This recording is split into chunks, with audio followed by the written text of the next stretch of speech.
Ma'am आपको क्या लगता है कि जो हमारा उत्तराखंड का संगीत है, लोक संगीत, वो किस तरह से हम उसको ट्राइबल में ला सकते हैं मतलब? हमारा जो उत्तराखंड का लोक संगीत है, जो पहाड़ों का संगीत है, वो बिल्कुल औरों से अलग है।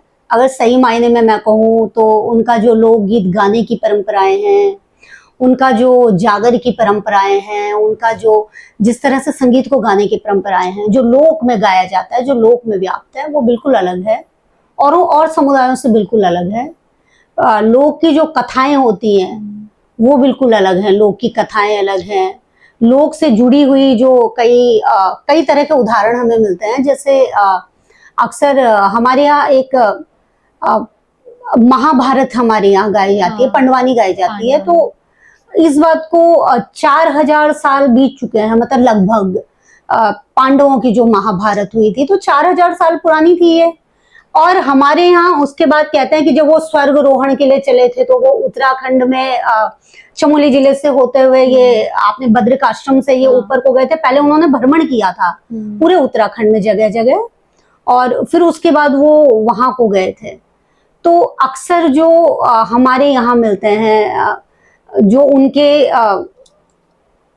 उनके उदाहरण होते हैं वो कई रूपों में अलग होते हैं। जैसे लोक में उनके कई तरह के उदाहरण प्रचलित होते हैं, कई तरह के उनका जो युद्ध का वर्णन मिलता है कि उन्होंने लोक दानवों से वहां पर युद्ध किया, फिर उसके बाद वो आगे गए। इवन उनका जो यक्ष ने उनसे प्रश्न पूछे थे उसका उदाहरण भी वही मिलता है। तो इस बात को लगभग 4000 साल जब हो चुके हैं तो ये इतनी पुरानी हम लोगों की जो ये एक संस्कृति है ये बहुत पुरानी है। अक्सर महाभारत के तो बाणासुर के गांव भी वो ऊखीमठ के पास ही उसको कहते हैं पूरा क्षेत्र की, वहां पर वो उनका वो पूरा क्षेत्र विद्यमान है आज भी। तो ये संस्कृति हमारी उतनी पुरानी है, और जो ये तब से मतलब ये 4000 साल इस बात को हो गए और तब से वहां के लोक में वो कथानक व्याप्त हैं। आज भी जब हम महाभारत के कई प्रसंग सुनते हैं, चाहे हम द्रौपदी स्वयंवर के प्रसंग सुनते हैं जो लोक में गाए जाते हैं, तो वो उनके बीच में व्याप्त है। तो महाभारत के 4000 साल इसको हो चुका है, तो आप लगा सकते हैं कि ये हमारी संस्कृति कितनी पुरानी है कि आज भी वो लोग उन प्रसंगों को गाते हैं, उन कथानकों को गाते हैं। जैसे द्रौपदी स्वयंवर की एक लोक गाथा गाई जाती है कि धुरमा गड्युमा मागू कथावड़ा, धुरमा गड्युमा मागू कथावड़ा, हवे धुरमा गड्युमा मागू कथावड़ा। अरे बोल बोल बोल कुंवरी के बाल कुजली, बोल बोल धुरमा के बाल कुजली, हवे बोल बोल धुरमा के बाल कुजली। मिल जान बबजी वे बाल को जान, मिल जान बबजी वे बाल को जान, जो कि सीधा और सच्चा सी बोल बोल लो, जो कि सीधा और सच्चा सी बोल बोल लो। इस तरह से पांडवों के बहुत गीत यहाँ पर मिलते हैं। जैसे आप ले लो, अगर आप ठेठ की अछरियों का हम जिक्र करते हैं, वहां पर जो लोक उनकी अछरियां हैं, लोक की अछरियां हैं, मतलब लोक में उसे पूजा जाता है तो उनका जिक्र मिलता है, अक्सर कहानियों में मिलता है। तो एक जिक्र मिलता है, बीजेगिनी खट की अछरी, बीजेगिनी खट की अछरी, नौ बहनी अछरी बीजी बार बहनी बराड़ी, नौ बहनी अछरी बीजी बार बहनी बराड़ी, नौ बहनी अछरी बीजी बार बहनी बराड़ी। तो इन बहनों का जो उल्लेख मिलता है आपको यहीं की संस्कृति में मिलेगा, या आपको जो लोक देवी देवता हैं उनका जो वर्णन है आपको वो यही मिलेगा, क्योंकि ये विशिष्ट समुदाय के लोग ही इन लोकगीतों को गाते हैं, विशिष्ट समुदाय के लोग ही इन लोक देवताओं को मानते हैं और वो ही इनका आह्वान करते हैं। अच्छा, जैसे हमारे उत्तराखंड में काफी सारे त्योहार भी ऐसे हैं, जैसे हिल यात्रा हो गई, ये मुखौटा नृत्य हो गया, जिनको देखकर ट्राइबल की झलक आती है, तो उसके बारे में आप क्या कहना चाहेंगे? बिल्कुल, हमारे उत्तराखंड में जो कुछ ऐसे त्योहार होते हैं त्योहार क्या कहेंगे, ये पूरा एक आयोजन होता है। अगर मैं मुखौटा की बात करूं तो ये रामायण एक शैली होती है, रामायण शैली। इसमें रामायण के जो पात्र हैं इनको मुखौटे के द्वारा इनको दिखाया जाता है, और इस तरह से उनका जो एक पूरा आयोजन होता है, ये उसमें उसके विभिन्न कथानक, रामायण के विभिन्न कथानक दिखाए जाते हैं मुखौटे के माध्यम से। तो ये अपने आप में औरों से बहुत भिन्न है, ये किसी भी कम्युनिटी में नहीं होता या मिलेगा आपको। मुखौटे जो मिलता है ये ट्राइब समुदाय में आपको ज्यादातर मिलेंगे। मुखौटों का जो प्रचलन है वो ट्राइब ही करते हैं ज्यादातर, तो ये आपको हमारे यहाँ मिलेगा। इसी तरह से एक हमारा फेस्टिवल होता है हिल यात्रा, ये भी एक बहुत बड़ा आयोजन है, ये पिथौरागढ़ क्षेत्र में होता है। तो इसमें लखिया भूत होता है, एक वो शिव का गण होता है। हमारी जो संस्कृति है वो शिव प्रधान, शैव को बहुत मानते हैं, तो कण कण में कहते हैं कि शिव का वास है। तो वहाँ शिव का एक गण है, लखिया बाबा उसे कहते हैं। तो कहते हैं कि वो अला बला जितने भी भूत प्रेत हैं उनसे, या जितनी भी प्राकृतिक आपदाएं हैं उनसे सबकी रक्षा करता है, तो उसको जगाया जाता है।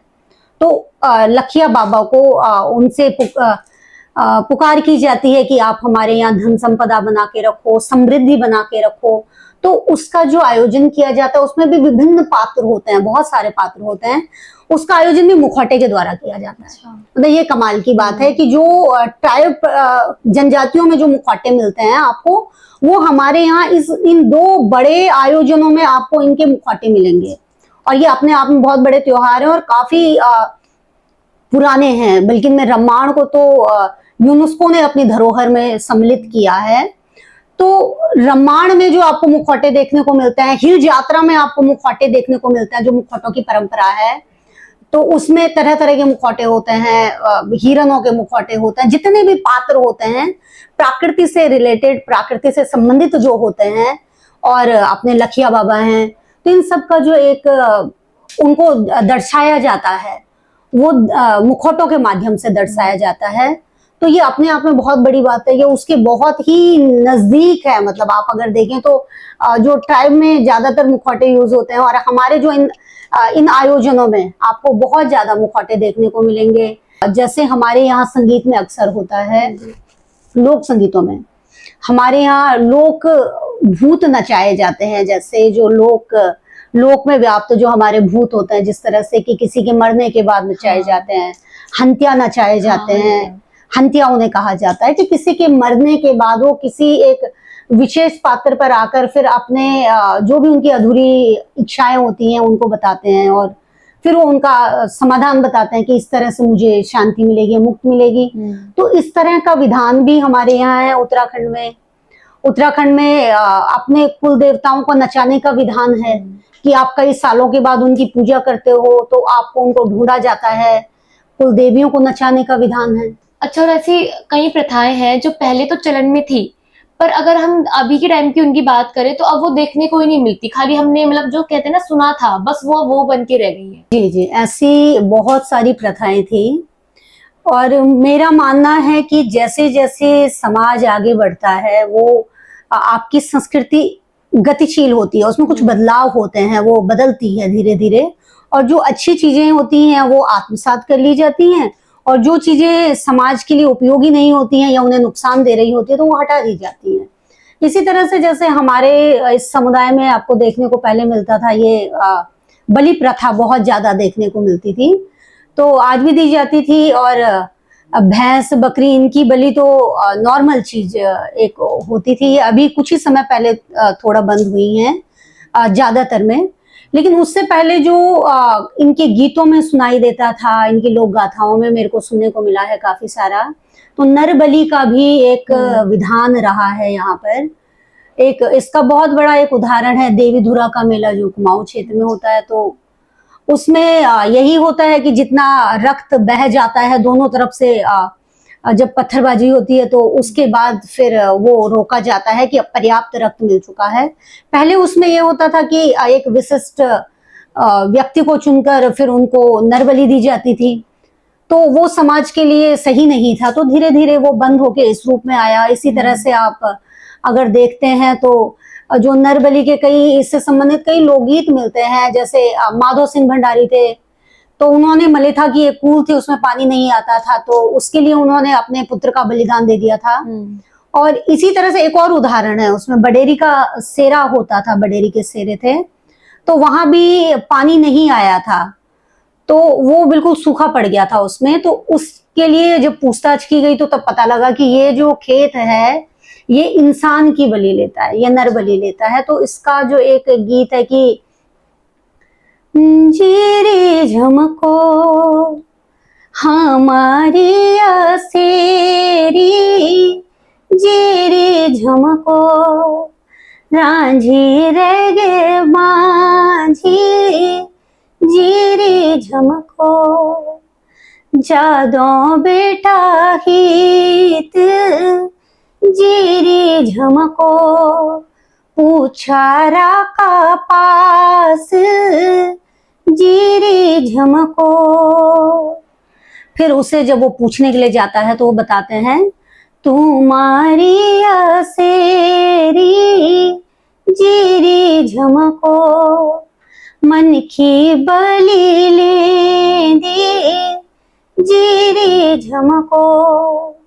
तो इन गीतों से, इन लोक गीतों से पता चलता है कि उस समय नर बलि का भी विधान था। अगर कोई खेत बंजर रह जाता था, कहीं पानी नहीं आता था, अकाल पड़ जाता था, तो ये एक आम बात थी जिसमें नर बलि दी जाती थी। तो इस तरह से इस पूरे गीत में वर्णन मिलता है कि किस तरह से वो अपनी छोटी भाभी की बलि दे देते हैं। हमारे उत्तराखंड में जो लोक में परंपराएं हैं, तो हमारे यहाँ तो आज भी अगर बच्चा बीमार होता है या उसे कोई खांसी बुखार हो जाता है या उसे किसी भी तरह की कोई एक्टिविटी होती है, तो सबसे पहले जाके उसके उतारा किया जाता है और नजर उतारी जाती है। सबसे पहले कहा जाता है इसे छल लग गया है, तो उसे डागरी के पास भेजा जाता है, जो डंगरिया होता है, या हमारे गांव का, हाँ, पुछेर के पास जाया जाता है। सबसे पहले जो होता है जाके वो अपनी अग्याल लेके जो पुछेरा के पास जाते हैं और उनसे कहते हैं कि भाई क्या बात हुई होगी। अगर हमारा कोई काम नहीं बनता, कोई दशा चल रही हो या किसी को कोई मानसिक रोग हो गया है, उसको भी नहीं माना जाता, उसमें भी पुछेरा के पास जाया जाता है और उसके निमित्त फिर से घड़ियाला लगाया जाता है और देवी देवता को नचाया जाता है कि क्या बात होगी। पहले खोज, डॉक्टरों की खोज बाद में की जाती है, पहले जाके पुछारा से देवता की खोज की जाती है। तो ये इससे बड़ा उदाहरण और क्या हो सकता है हमारे कल्चर का कि वो आजकल के आधुनिक दौर में सबसे पहले उसको ना मानकर जागरी के पास जाती है, डंगरिया के पास जाती है। इवन मुझे लग रहा है जो अभी भी उत्तराखंड में शादियां होती है उसमें भी कई बार मतलब होता ही क्या है कि आप अपने कुल देवी देवता के पास अपने गांव के मंदिर में ही जाना होता है। जी जी, आप हाँ कहीं और नहीं जाते, आप पहले अपने गांव के मंदिर ही जाते। बिल्कुल बिल्कुल, आपको वहां जाना बहुत जरूरी होता है। और इवन शादी में तो आपको जाना ही होता है। आपको मरने के बाद भी एक पितृकूड़ा रखने के लिए जो परंपरा है, एक पत्थर रखने के लिए आपको गांव ही जाना पड़ता है, अपने पैतृक निवास पे जाना पड़ता है। चाहे कोई दिल्ली रहता है, बॉम्बे रहता है, मैंने तो ऐसे भी देखा कि अमेरिका से भी लोग आते हैं और वो एक पितृकूड़ा रखने के लिए आते हैं कि उन्हें वहीं बैठाया जाता है, पितृकूड़ा उनका वहीं रखा जाता है। हमारे उसको शायद छपंडी बोलते हैं, ऐसा कुछ होता है। जी जी बिल्कुल, थोड़ा थोड़ा शब्द फर्क होते हैं, लेकिन ये रखने के लिए आपको वहीं आना पड़ता है। तो ये कितनी बड़ी बात है कि आप 7 समुद्र पार मर जाते हैं, लेकिन उसके बाद भी आपको अपने पहाड़ों में आना पड़ता है, उस संस्कृति को अपनाना पड़ता है, उस जीवन को जीना पड़ता है, आप उसके बीच में आते हो। तो वो अपने आप में एक बहुत बड़ी बात है। तो ये थी हमारे ट्रैवल कल्चर के ऊपर कुछ खास जानकारियां। अगर आपको ये आगे भी जाननी है तो बने रहिए हमारे अगले पॉडकास्ट में। शुक्रिया।